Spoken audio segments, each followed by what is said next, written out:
Do you ever wonder what the world between worlds is like? Can we access wisdom and healing from that place? Today, I'm delighted to speak with Kelley Harrell about that very thing. Kelley Harrell is the author of Gift of Dreamtime, Awakening to the Divinity of Trauma. She's a modern shaman, intuitive, and death walker who is based in North Carolina and has an international clientele. She holds a master's in religious studies and is an ordained interfaith minister. Her work is nature-based and is focused through the lenses of animism, Sather, and Druidry. She works closely with the elder Futhak roots and divine nature spirits of Eastern North Carolina. If you like what she has to say, you can find her at kelleyharrell.com. And of course, that link is in the show notes. And now let's welcome Kelley Harrell. Thanks for being here. So when I picked up your book, The Gift of Dreamtime, I thought it was about dreams. I thought we were going to have a talk about dreams. And then I read it and found out, no, that's not what it is. So can you tell us what is the Dreamtime? Well, yes and no. That word was spoken to me very early in my experiences of soul travel, that it was kind of the experience of being able to walk out and experience what that bigger cosmology is and what it has to offer and how it's in relationship with how we live every day. But what I didn't know at the time is that that is an Australian Aboriginal term that means something very specific for their experience of spiritual relationship. So that is a big distinction to make. Okay. This is the first time I have ever read anything like this. And I went into it totally blind. I had no idea what I was walking into. And I thought it was so beautifully done. I thought it was such a well captured way of looking at that space and the way that things work there. I mean, who knows how other people perceive things, but I think that for me, it was almost as if it was like, oh my God, someone else has been there. They see what it's like, because it's so hard to talk about. It's not like here. And one of the first things that hit me in the book was when you met your spirit animal, the owl, and you say, he's waiting for me to ask for help. So do you think that that's necessary, or do our guides help us anyway? I think there's a combination of things happening there, but my experience more often than not is that we have to ask, or rather maybe give permission for them to be involved. And that's partly so that they don't usurp our free will, partly so that they understand what we really need and so that we understand what we really need. Because if we can articulate it, then we can accept whatever support and help we're given. But I think a lot of times, if we aren't really clear on what our needs are, we know what the problem is. If we aren't necessarily clear on what our needs are, then we don't necessarily recognize when we are being helped and supported. That's a tough one, because I think they can intervene without our express permission, but I'm not sure that it's the way that they want it to be. They need us involved. We I can't just agree. sit back and wait for them to do everything. And I encounter that a lot. I Yeah. encounter it a lot in kind of general spiritual culture. This idea that they just kind of Shazam everything for us and we just let it happen. But there's not much accountability in that. Yeah. And I think it's true in therapy too, because if I'm trying to help somebody who just wants to wallow in it, it's not really going to work. So I do wait for them to be ready and to want it. I don't just be like, well, this is what you got to do, Yeah. because what's the point? I think that's a cultural dilemma because we're not that mature.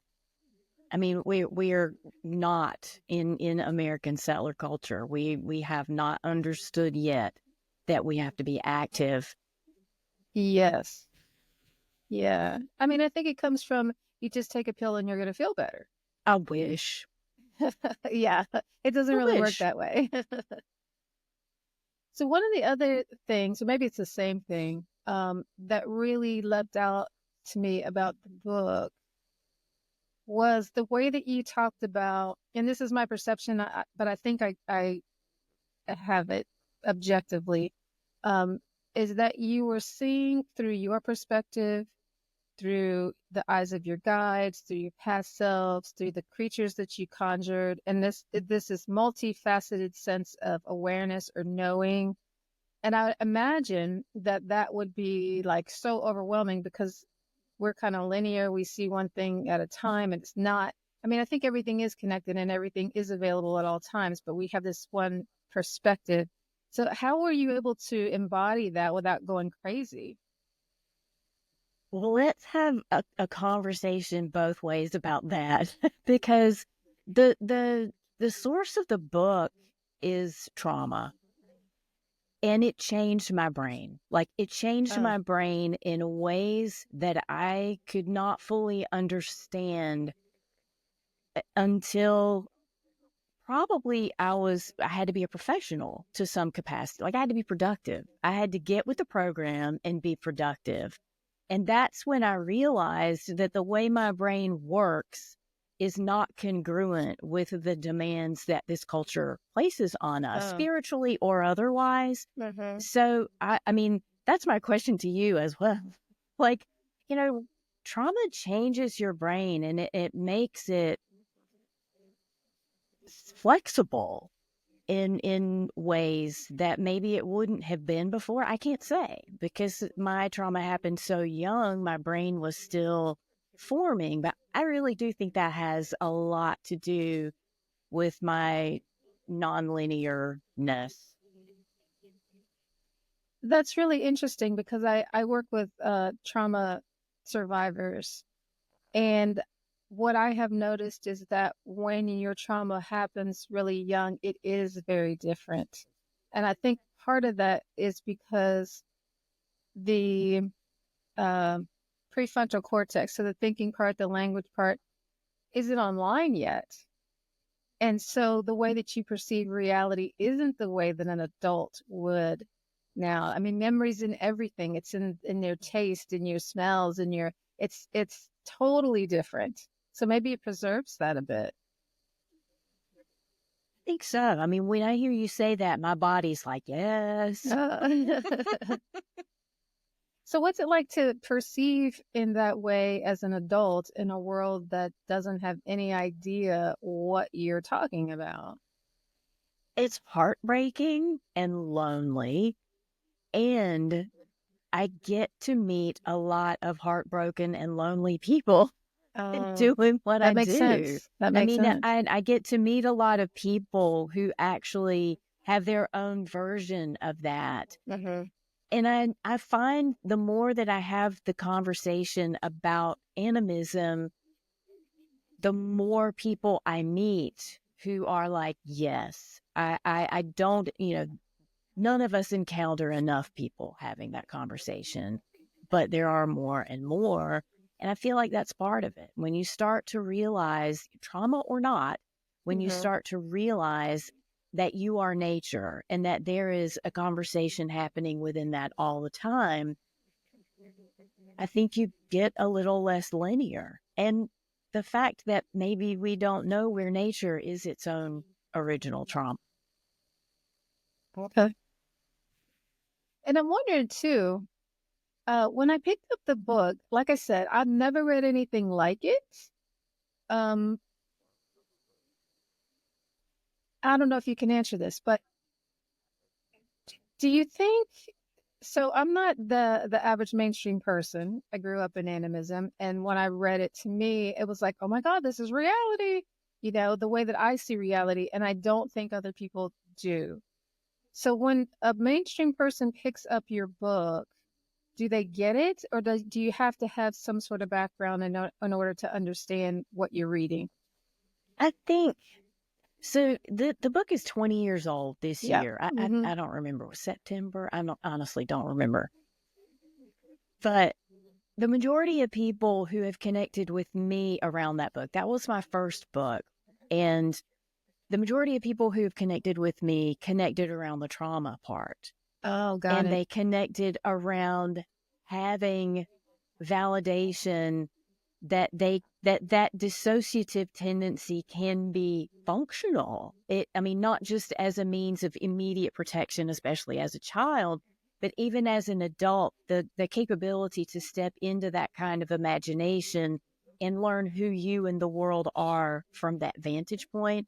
I think that's the thing that resonated most. People who were already connected to spirit worker, sort of soul travel kind of experience, expressed feeling really validated. Okay. And I had a couple of people really upset that I didn't like have these bookends of here's what I was doing that day when I had that experience of spirit walk. And I'm like, I did it that way on purpose. Like that was the whole point, was not doing it that way, was emphasizing what happened in soul travel, or the potential of what can happen in soul travel, because nobody had ever done that before.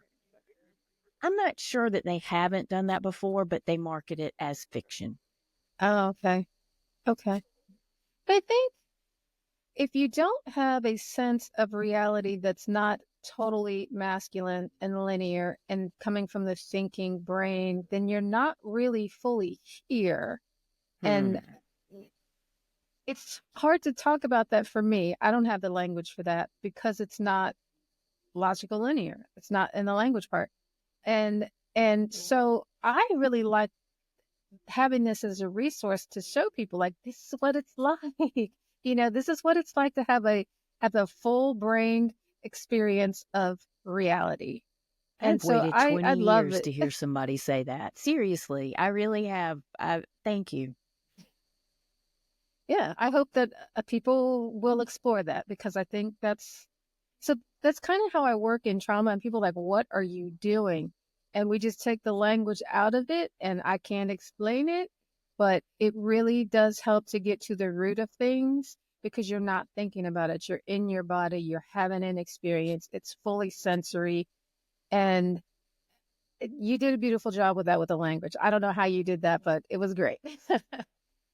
I appreciate how you say you're having this full sensory embodied experience that is still very other. Because, the Instagram influencer world of embodiment is very like, you must be here, you must feel your bottom in the chair. And it's not, that is not embodiment to me. That will take me out of my body. And I don't think we talk enough about, I don't know, is that neurodivergence? Are there different ways to be embodied? I tend to think so. Yeah. Do you think that when I was reading this, so I'm a trauma therapist. I've been doing this for over 20 years, and the non-talking part has really come into its own recently, but I haven't really seen it done in the way that you do in your book. So there was no therapist. It's just you having your experience of your life with your spirit helpers. Do you think that it is necessary to have that holistic, meaning that spirit piece in there to truly heal from trauma? I know that I can project what it should be like for other people. I know that for me, I needed to have the mental piece that is mindfulness and therapy, and I needed to have the holistic, spiritual, energetic piece. My inclination is to say that the medicine is in the poison, which Yeah. nobody really wants to hear, but the way that it was inflicted is what you have to walk straight to. It's like the way that it was inflicted is the modality that is the medicine. And so if your wound is at a mental and emotional level, then you have to address it from that standpoint. If your wound is spiritual and energetic, you have to also address it from that standpoint. And when we're talking about trauma in childhood, and maybe always it's going to be all of the above. I agree. Yeah. Yeah. So I work with a lot of people who tell me, oh, this happened and I'm over it. I worked through that. And you go to the body and it is still there. That energy is still there. It is still in your soul. I think that's the part I've struggled with the most, and most recently, partly at my age, is how the body has internalized trauma. Yeah. Mm-hmm. Yeah.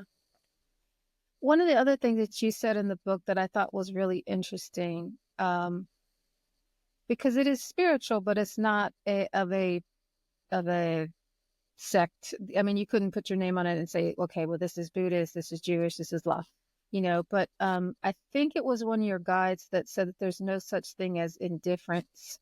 Can you talk about that? Yeah, that's one of those lines. There are a few from that book that to this day, I just stop what I'm doing. They strike me all over again, and that is one of them. And I remember when he said that, and my feeling was, we are all made of lore. We are all made of stories, and the stories don't go away, but they are shaped continuously by ourselves, by the experiences we continue to have in the world around us and in the worlds within us. And in that respect, we're not indifferent. We're not indifferent about anything, ever. Yeah, I think it's Buddhism that talks about, being kind of detached and indifferent. And it's just a different way of looking at things. Yeah. And I do think there's a difference between saying there's no such thing as indifference and absolute emotional involvement. Like having that capacity because you've done mindfulness work, because you've done different levels of soul and energetic work, to be able to behold the thing and understand that you're in relationship with the thing, but you are allowed to change how you're in relationship with it over and over. Yeah, I think that's the key. One of the keys to being alive is realizing that it is a relationship and engaging in that relationship and making conscious choices about how you want to show up in that. Yeah. And another aspect of that is, so when you're in the dream time, everything is metaphorical, it's symbolic, and it's real. And I think when I'm doing work like that, it's real easy to see the shadow. And I think it's also easy to heal the shadow if that's what it needs, because it becomes kind of absurd. Yeah. That's a good way to put it. So I'm wondering, is it like that for you as well? It is. I think that's a really good way to put it. I don't advocate this for everybody, but my methodology, particularly in my youth, was always about confrontation. Like as soon as I could discern the thing, I would walk straight up to it and have a conversation. I would invite it as a being, as its own spiritual manifestation, and literally invite it to sit down and talk with me. And it's cathartic on so many levels to just be able to have that awareness and capacity to listen and observe and also react where needed, to blow up or to sing to it and help you feel better and it feel better. Like it just brings so many things to the fore. It helps me to know exactly what I'm dealing with. And kind of like what we were saying before, it puts me in the place of where the hurt happened. Like we're looking right at each other. We're there. And I know there are words for that approach to therapy in the therapy world. Yeah. But that kind of confrontation for me has always been incredibly beneficial. I have yet to meet a shadow aspect that we didn't both walk away educated and allies. It doesn't mean we're buds and that we agree about everything, but we became away allies. And that's what I needed. Mm-hmm. Any tips for how to do that safely? I think it starts with realizing that your shadows are hurt. Yeah. I mean, that's in when I teach shadow tending to students, that's where we start. To take the sting out of it right away and understand that this is an aspect of you that is hurting. It was hurt by something. There was an experience in life, probably most of the time in childhood, but not always, where you literally did not have the skills or capacity to respond the way that you really needed to. And so you did what you had to do. And that's what makes shadow parts form to start with. And so being able to realize that and potentially revisit it, we can walk back in time. We are adults. We have skills, we have experience. We can walk back to that child part and say, I know that you didn't have what you needed at the time, but I have it now. I'm grown. I have that skill set now. And maybe even let them see your life now. Let them look around and see what your life is like, and then ask them what they need and give it. Okay. How do soul agreements work? I don't know.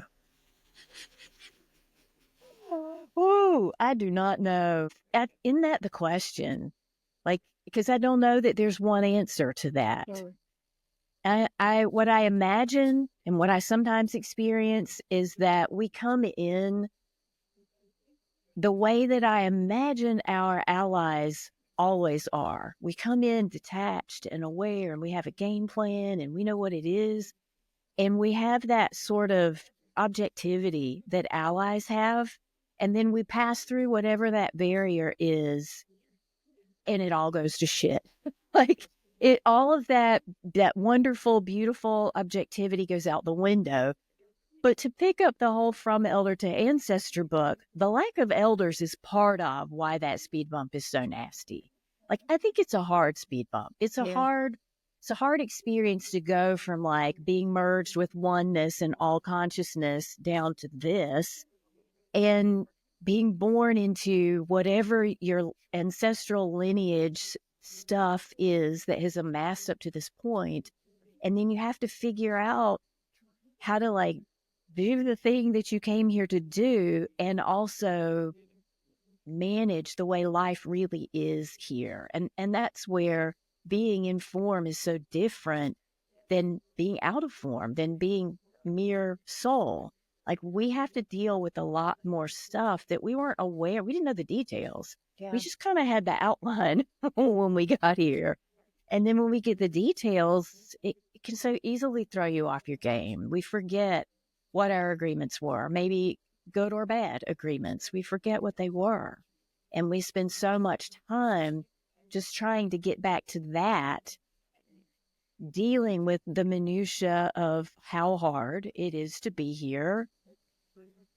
If only we had elders that held that space for us and whispered what they've learned and what they know about the other side. That's it. The core yearning to me, that dynamic of what were the agreements that we made. Remember, I'm supposed to be doing something, but I'm not sure how to pay for the bills. Right. But I think every trauma survivor wants to know why, though. Why did this horrific thing happen? Especially, why did it happen to me? And in my work with past life regression clients, sometimes they get that answer because you have the opportunity to talk and you see it through the perspective is a bit different, so it lands in a way that you can receive it. And you got that in the book. Yes, and it has continued to be informed. Like, it's dialed in literally just this year, like the 20-year mark. Magic, I guess. But I had the opportunity to go to Scotland and England over the spring. I had real trepidation about going to England. I'm like, I don't want to go to the mothership. But there were things that happened for me there by being on that land that could not have happened here. There was healing. There were soul conversations. There were spontaneous visions. And I learned more about lineage trauma that contributed to the trauma that I had in childhood. I'm still processing that. Yeah, I think the land matters so much. I think your ancestors matter so much. I agree. Yeah. And I've heard a lot of people say different land offers you different memories. Yes. It's oriented in a way that it can facilitate certain things to happen. And I believe that. I've traveled to different places. I believe that. But I've not traveled there, like to the mothership. I have not been to the land of colonization before. And standing there was like just constant purging, constant processing, constant visions. And I couldn't process it on that land. Because I was like, how do I come home? How do I come back to this ecosystem that has held me and cherished me? And I feel so attached to Scotland now. I didn't expect that at all.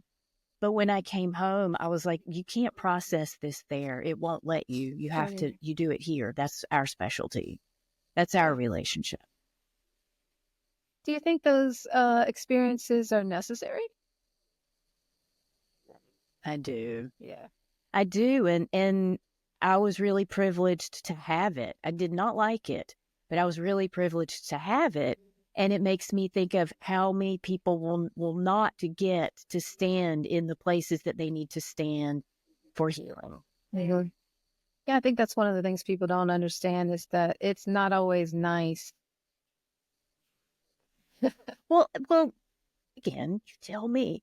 There's something about hitting that point when you have these like spiritual emergencies. You are blown open. Who you were is not who you are, and you don't know who you're going to be because that's not here yet. And you have to live. You have to function within that, and you don't have all the pieces and parts to do it. It's not quick. It's not gentle. And there's an insanity that sets in. I'm saying that very specifically for myself. There's a point in those kinds of moments where I'm like, am I possessed? Am I okay? Am I insane? Am I having a psychotic break? Maybe all of those, maybe none of those. I don't know. But at least at this point in my life, in my age, in my healing, I guess, that's the turning point. When I start asking those questions is when I have crested some amazing darkness. I don't know that at the time, even though it happens over and over. But when I can start asking those questions is when I'm like, okay, now we're getting somewhere. Yeah. I'm glad you said that because a lot of people do have those questions and they're afraid to bring them out. Like if I say this, it's going to make it true. But I think it's totally normal.